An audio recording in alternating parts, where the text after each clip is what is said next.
Well, a new era began at Parliament House in Brisbane this week as the revamped budget estimates hearings got underway. The rules and procedures have changed for the annual examination of the budget in detail. But has the promise of more openness and accountability been delivered? ABC political reporter Melinda Howes has been covering the hearings this week, and I spoke to her earlier. Melinda, what's different about this year's estimates hearings? Well, John, 7:30 Queensland reported a couple of weeks ago on the overhaul of Parliament's committee system, and the changes to the estimates process also stem from that. One of the most talked about changes leading into this was the fact that opposition MPs would be able to directly question the heads of government departments and also the CEOs of some of the government-owned corporations. This was something that the opposition had long lobbied for.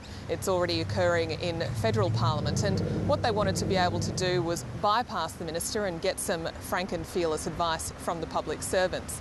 They were a little bit tentative about this at first, but as the week went on, we did see more and more of it as public servants were facing direct questions. One of the other changes is that the strict time limits on both the asking of questions and also the answers had been scrapped, so debate did flow much more freely. And the questions were also able to be much more broad. Previously, MPs had to refer to specific sections of the budget when they were asking questions, but that's been thrown out the window now, and ministers were facing questions on areas not strictly within their portfolio.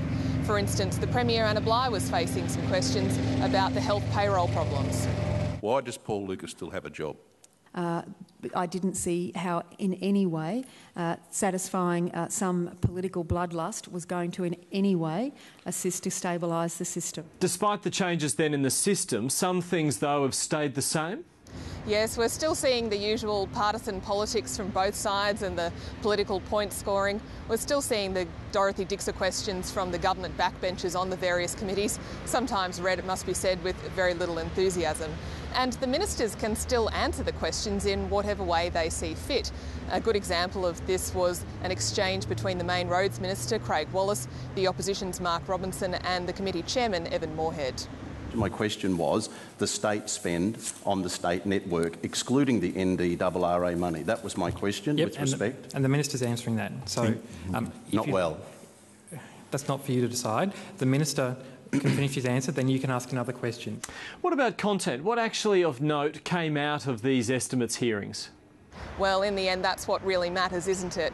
I guess one of the big focuses was, of course, the health payroll problems. We did find out this week that it's going to cost about an extra $10 million to implement some of the recent changes that the government has announced in terms of putting on permanent extra payroll staff and things like that.